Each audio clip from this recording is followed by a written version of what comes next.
Assalamu alaikum everyone. You are watching Juris Tales and this is me कायनात फातिमा। हमारे banking law की पास paper series जारी है। तो आज हम पास पेपर 2020 के एक और क्वेश्चन जो है उसको हम इस वीडियो के अंदर कवर करेंगे। इस क्वेश्चन के अंदर बेसिकली हमसे अपील के बारे में पूछा जा रहा है कि अगर स्पेशल कोर्ट जो है वो सेंटेंस पास कर दे तो बैंकिंग लॉ के प्रोविज़न के साथ बताइए कि अपील कहाँ लाई करती है। अब अगर हम क्वेश्चन को ऑब्ज़र्व करें तो यहाँ पर हमें कोई भी पर्टिकुलर एक्ट या ऑर्डिनेंस वगैरह नहीं बताया गया है। तो हम अब हमारी आउटलाइन के मुताबिक हमारे पास दो ऐसे एक एक्ट और एक ऑर्डिनेंस मौजूद है जिसके अंदर ये अपील्स के प्रोविजंस हमारे पास मौजूद हैं। पहले हम सेक्शन 22 देखेंगे फाइनेंशियल इंस्टीट्यूशन ऑर्डिनेंस का, एंड देन सेक्शन 23 देखेंगे एंटी मनी लॉन्ड्रिंग एक्ट। अच्छा, एंटी मनी लॉन्ड्रिंग एक्ट जो है ये भी बैंकिंग लॉ के अंदर फॉल करता है क्योंकि ये भी डायरेक्टली जो है फाइनेंशियल इंस्टीट्यूशंस को अफेक्ट कर रहा होता है। इस वजह से इसको भी हम लोग बैंकिंग लॉ के अंदर ही कंसिडर करते हैं। तो सबसे पहले हम देखते हैं सेक्शन 22 ऑफ फाइनेंशियल इंस्टीट्यूशन। अब इसके सब सेक्शन 1 के अंदर सबसे पहले हमें बताया जा रहा है कि जो पर्सन जो बेसिकली जिसके खिलाफ कोई जजमेंट या डिक्री या सेंटेंस या कोई भी फाइनल ऑर्डर पास हो चुका है, ठीक है, बैंकिंग कोर्ट ने पास किया है, तो अब यहाँ पर उस पर्सन के पास राइट आ जाता है कि वो 30 डेज़ के अंदर अंदर उस जजमेंट, उस डिक्री या उस सेंटेंस वगैरह के ऊपर अपील फाइल कर सकता है हाई कोर्ट के अंदर। तो सिंपली कहा जाए तो बैंकिंग कोड की जो अपील है वो हाई कोर्ट के अंदर फ़ाइल होती है।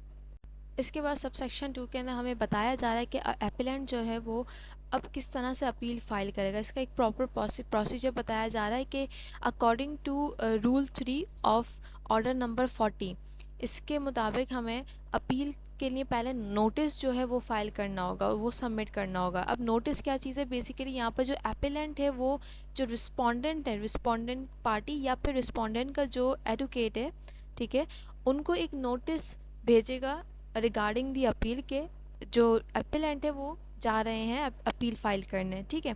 अब उसके बाद जब ये एपेलेंट जो है जब उस नोटिस को सबमिट कर देगा, सेंड कर देगा, तो फिर उसकी जो रिसिप्ट है वो अपने पास रखेगा, ठीक है, और उस रिसिप्ट को बेसिकली उस अपील के साथ अटैच कर कर कोर्ट में सबमिट करवाएगा as a proof, as a evidence के उसने रिस्पोंडेंट्स उन्होंने एपेलेंट ने रिस्पोंडेंट्स को नोटिफाई कर दिया है।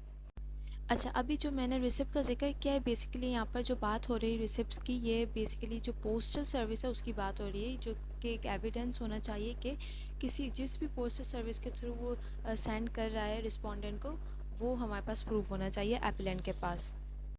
अब सब सेक्शन 3 हम देख लेते हैं। सब सेक्शन 3 के अंदर हाई कोर्ट की ड्यूटी बताई जा रही है।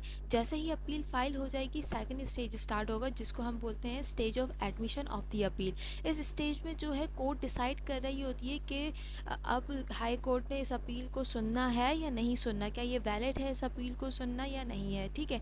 अब यहाँ पर दो तरीके हैं, दो तरीक़ों से ये डिसीजन ले सकती है for the admission of the appeal high court, कि पहला या तो खुद से सो मोटो के थ्रू, ठीक है, खुद से डिसाइड कर ले कि एडमिशन है इस अपील को या नहीं है, या फिर जो डिग्री होल्डर है यानी कि जिनके फेवर में डिग्री गई थी, बेसिकली प्रीवियस जो कोर्ट थी बैंकिंग कोर्ट जिसने उस जो बेसिकली पार्टी थी जिसके हक में बेसिकली दी थी जजमेंट, उसको हम डिग्री होल्डर बोल रहे हैं, और हमारे इस अपील के केस के अंदर वो रिस्पोंडेंट है, ठीक है, या तो उनकी बेसिकली एप्लीकेशन के ऊपर अपील को वो एडमिट कर लेगी।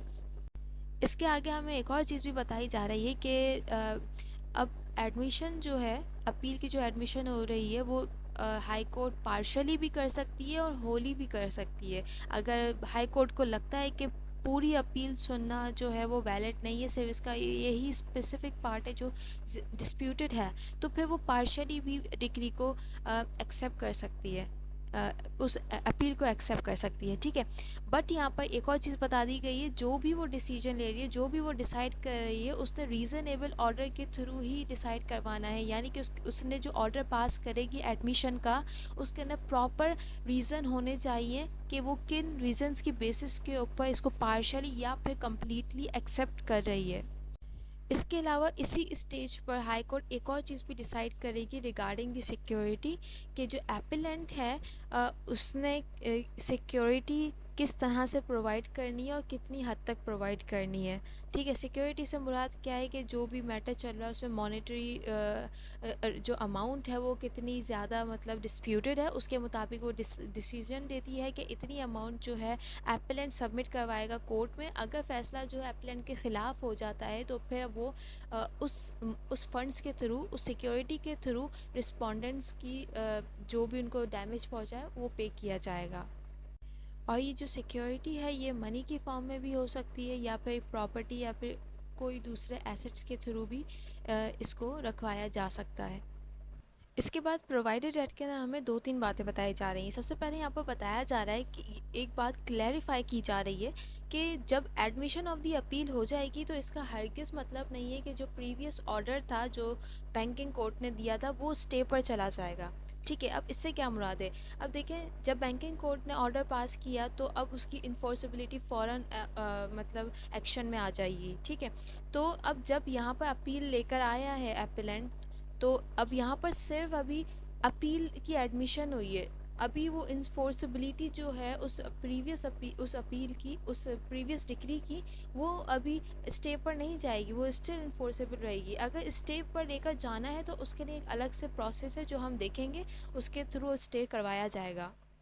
अब इसी पॉइंट के आगे हमें बताया जा रहा है कि स्टे अब हाई कोर्ट कब प्रोवाइड करेगी। इसमें कुछ कंडीशंस बताई जा रही हैं, जब तक वो फुलफ़िल नहीं हो जाती तो स्टे हाई कोर्ट स्टे का ऑर्डर नहीं दे सकती। ठीक है, सबसे पहली चीज़ जो है वो जब तक वो रिस्पोंडेंट को सुन ना लें। ठीक है, रिस्पोंडेंट को मौका ना दिया जाए to present their case. Second हमें कंडीशन बताई जा रही है कि एपेलेंट जो है वो अमाउंट जो है वो डिपॉजिट ना कर दे हाई कोर्ट के पास। ठीक है, अब ये अमाउंट बेसिकली कौन सी अमाउंट है? जो कि लोअर कोर्ट ने जो डिक्री पास की थी और उसके अंदर जो कॉस्ट इंक्लूड की थी, जो कि लाइबिलिटी थी एपेलेंट की, कि वो रिस्पोंडेंट को पे करे। ठीक है, तो वो अमाउंट जो है वो हाई कोर्ट में सबमिट करवाएगा। इसके अलावा हाई कोर्ट चाहे इस अमाउंट के साथ साथ अपने कुछ एडिशनल चार्जेस जो है वो भी इंक्लूड कर सकती है। ठीक है, अगर एपेलेंट जो है वो इस कैश की फॉर्म में अमाउंट नहीं दे सकता है तो वो सिक्योरिटी की फॉर्म में भी वो अपनी इस इस लाइबिलिटी को फुलफ़िल कर सकता है जो उसने फुलफ़िल करनी है। बट अगेन जो इसमें ये भी बता दिया गया है कि जो सिक्योरिटी वो प्रोवाइड कर रहा है हाई कोर्ट को वो इक्वल होनी चाहिए उस अमाउंट के जो बेसिकली उसके ऊपर लाइबिलिटी से उसके ऊपर इंक्योर हुई हुई हैं। आगे इसी प्रोवाइडेड डेट के अंदर हमें एक और चीज़ क्लेरिफाई कर दी गई है कि अगर कोर्ट जो है वो कंप्लीट स्टे नहीं कर रही है प्रीवियस जजमेंट को और पार्शली कर रही है, तो उस पार्शली स्टे के मुताबिक ही जो एप्लीकेंट है वो कैश डिपॉजिट करेंगे या फिर सिक्योरिटी प्रोवाइड करेंगे। ठीक है, उस मॉनेटरी अमाउंट को देखते हुए ही यहाँ पर सिक्योरिटी या कैश प्रोवाइड किया जाएगा। इसके बाद सबसेक्शन 4 के अंदर हमें बताया जा रहा है कि जब अपील एडमिट हो जाएगी, अब जो हियरिंग चलेगी, पूरी प्रोसीजर चलेगा, तो उसमें जो बेंच बैठेगी हाई कोर्ट की वो लेस देन 2 जजेस की बेंच नहीं होनी चाहिए।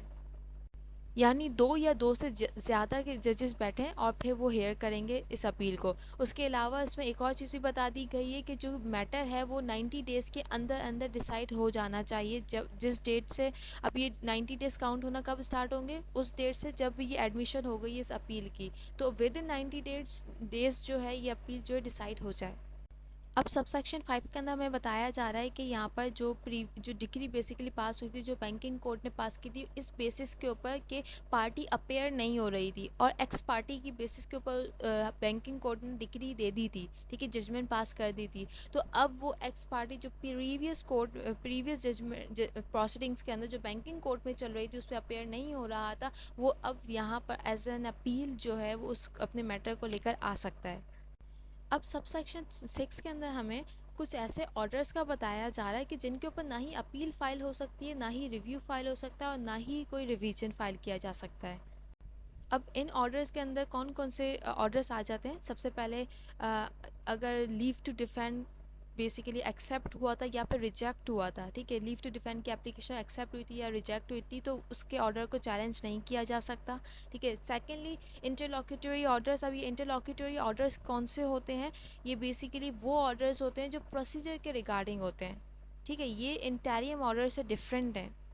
इंटरिम ऑर्डर में बेसिकली क्या किया जा रहा होता है कि पार्टीज़ को रिलीफ प्रोवाइड किया जा रहा होता है, इमीडिएट रिलीफ प्रोवाइड किया जा रहा होता है जो फौरी तौर पे नीड होती है जिस रिलीफ की, ठीक है। बट इंटरलॉक्यूटरी ऑर्डर्स वो ऑर्डर्स होते हैं जो बेसिकली प्रोसीजर के रिगार्डिंग होते हैं और प्रोसीजर के अंदर असिस्ट कर रहे होते हैं, ठीक है। तो अब ये ना ही इंटरलॉक्यूटरी ऑर्डर्स और ना ही एप्लीकेशन और for the leave to defend थी उसके ऊपर भी ना ही अपील फाइल हो सकती है, ना ही रिव्यू और ना ही रिवीजन। इसके आगे हमें फर्दर एक और चीज़ क्लेरिफाई कर दी है कि बताया जा रहा है कि जो ऑर्डर सेक्शन 15 सबसेक्शन 11 के अंदर और सेक्शन 19 सबसेक्शन 7 के अंदर जो ऑर्डर्स पास हो रहे हैं वो इसमें शामिल नहीं है, ठीक है। उनके ऊपर स्टिल अपील, रिव्यू या रिवीजन वगैरह फाइल हो सकता है।